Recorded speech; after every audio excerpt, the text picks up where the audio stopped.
اس وجہ سے حضور اکرم صلی اللہ علیہ وسلم نے حضرت عثمان کی جگہ پر یہ اعلان فرمایا لم یقارف اللیلہ.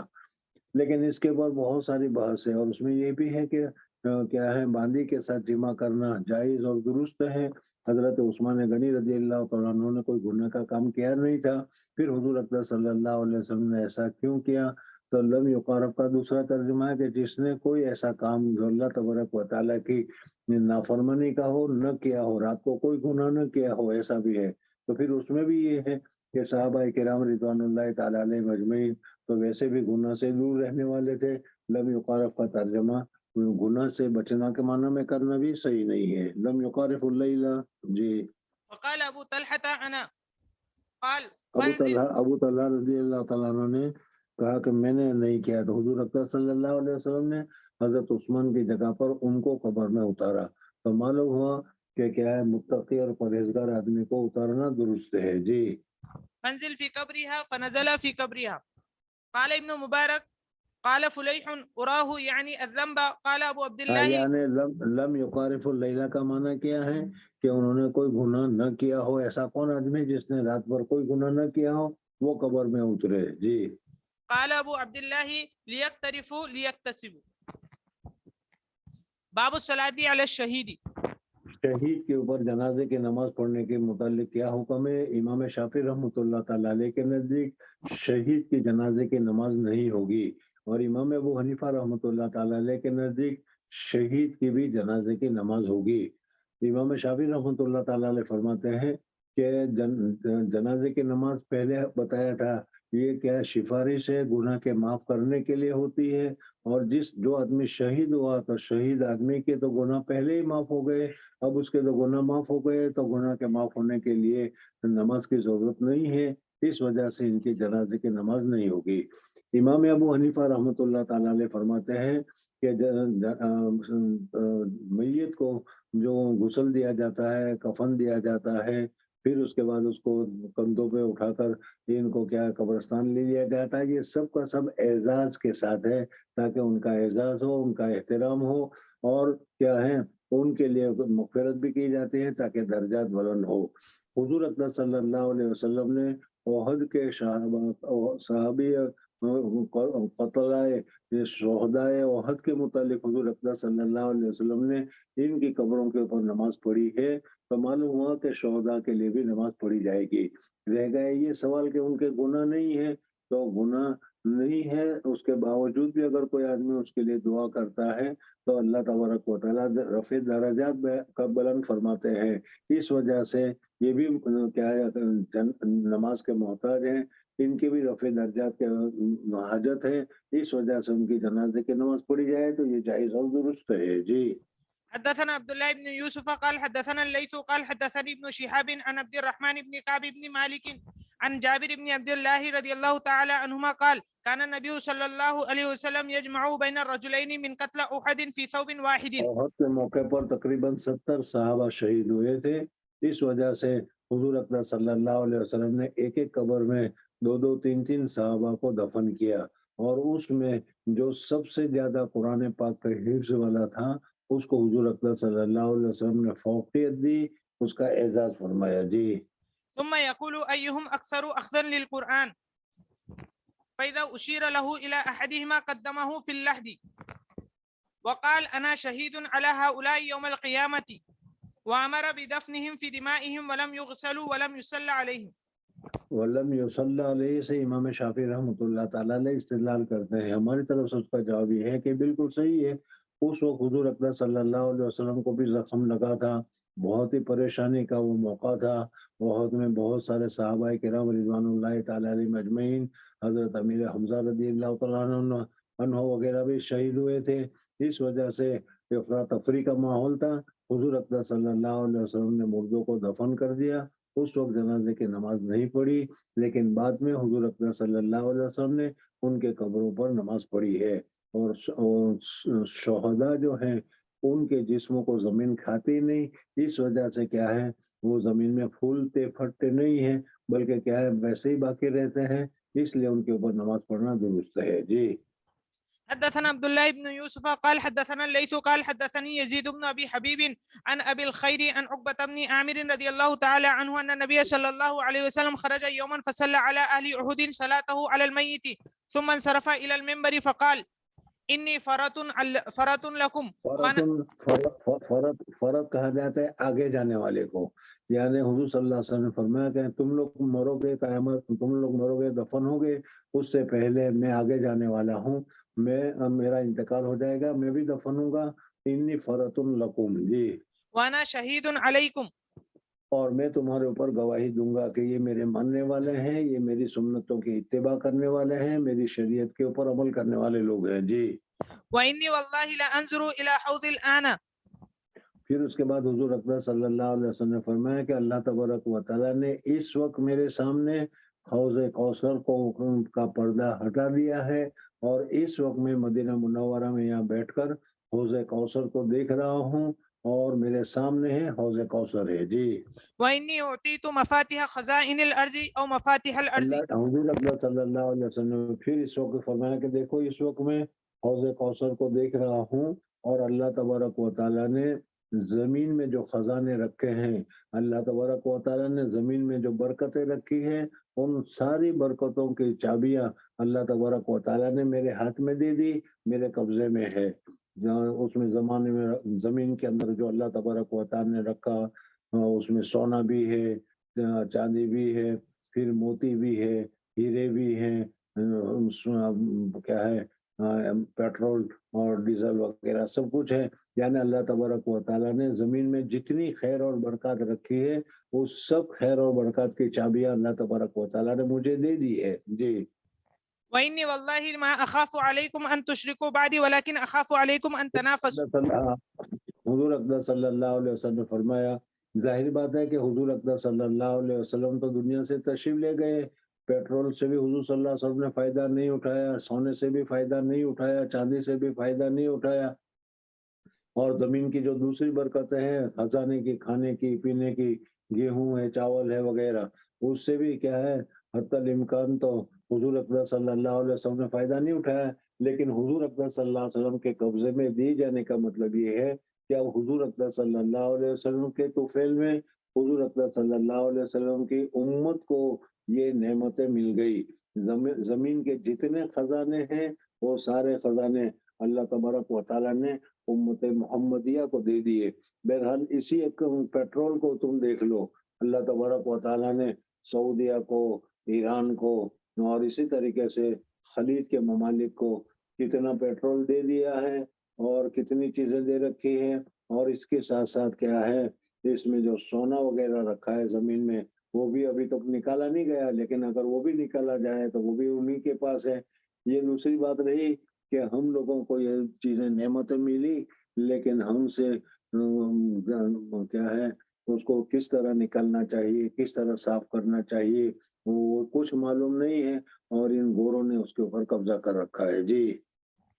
وإني والله ما أخاف عليكم أن تشركوا بعدي، حضور اکبر صلی اللہ علیہ وسلم نے فرمایا کہ مجھے تمہارے اوپر شرک کا تو خوف نہیں ہے کہ تم ابھی مسلمان ہو گئے اور پھر مرتد ہو جاؤ گے اور پھر اسلام کو چھوڑ دو گے، اس کا تو مجھے خوف نہیں ہے، اس لیے کہ اسلام ایک ایسی نعمت ہے کہ جب وہ نعمت مل جاتی ہے تو پھر آدمی اس نعمت کو، موت کو ترجیح دیتا ہے، لیکن اس نعمت کو نہیں چھوڑتا، ایمان کو نہیں چھوڑتا، مرنا پسند کرتا ہے۔ اس وجہ سے مجھے یہ تو خطرہ نہیں ہے کہ میرے بعد تم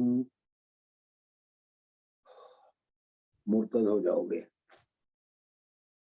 نعوذ باللہ تعالی من ذالک۔ ابھی اس دنوں میں، ان حالات میں، ان کفار کے غلبے کی وجہ سے بعض لوگوں کو، بعض عورتوں کے متعلق کثرت سے سننے میں آ رہا ہے کہ وہ مرتد ہوتے چلے جا رہے ہیں۔